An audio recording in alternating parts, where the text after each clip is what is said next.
Objectif pédagogique. Comment insérer une fonction simple dans une feuille de calcul Excel.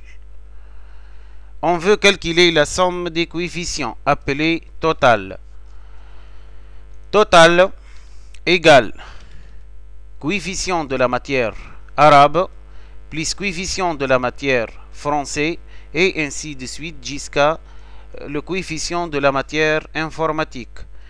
Si on utilise les adresses des cellules, la formule obtenue est la suivante. Égale B2 plus B3 plus B4 plus B5 plus B6 plus B7 plus B8 plus B9. Cette méthode ne serait plus pratique si le nombre de coefficients, c'est-à-dire le nombre de lignes, est plus important.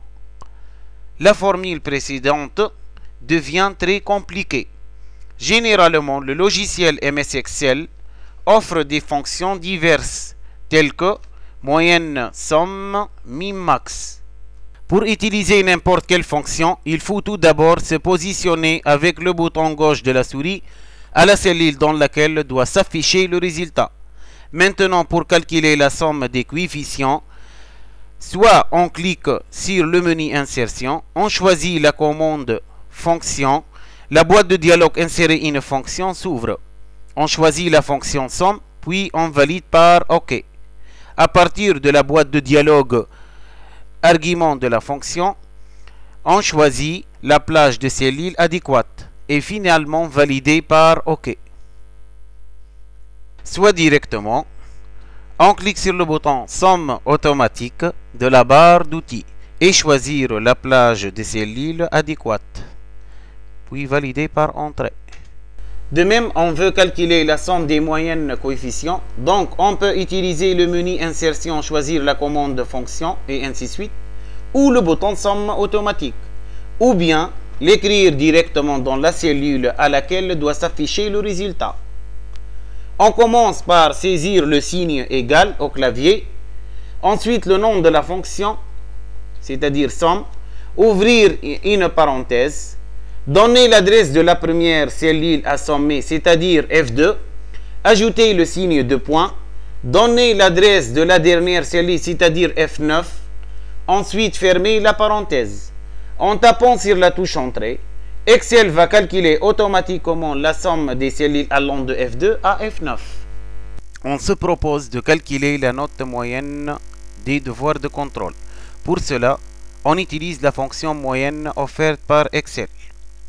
On se positionne à la cellule dans laquelle doit s'afficher le résultat, c'est-à-dire C12. On clique sur le menu Insertion, puis la commande Fonction. La boîte de dialogue Insertion une fonction s'ouvre. On choisit la fonction moyenne, puis on valide par OK. À partir de la boîte de dialogue Argument de la fonction, on choisit la plage de cellules adéquate. Finalement, on valide par OK. On recopie maintenant la fonction vers la droite pour calculer la note moyenne des devoirs de synthèse. Il serait utile de calculer la note la plus basse et la note la plus élevée des devoirs de contrôle et de synthèse. Pour cela, on utilise les fonctions min et max offertes par Excel. De même comme les autres fonctions, on se positionne à la cellule à laquelle doit s'afficher le résultat. Ensuite, on utilise le menu Insertion, choisir la commande Fonction. La boîte de dialogue Insertion Fonction s'ouvre. Choisir la fonction appelée min et on valide par OK.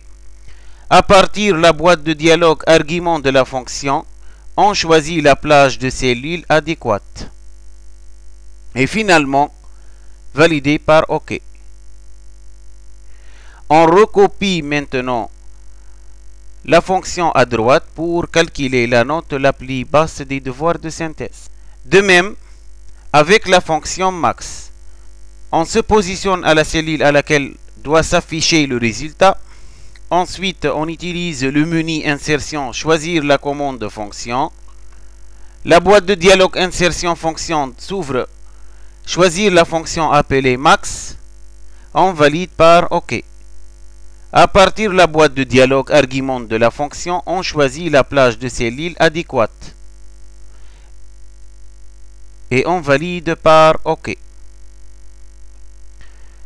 On recopie maintenant la fonction à droite pour calculer la note la plus élevée des devoirs de synthèse. Finalement, on termine avec le calcul de la moyenne générale qui est égale à la somme des moyennes coefficients divisé par la somme des coefficients.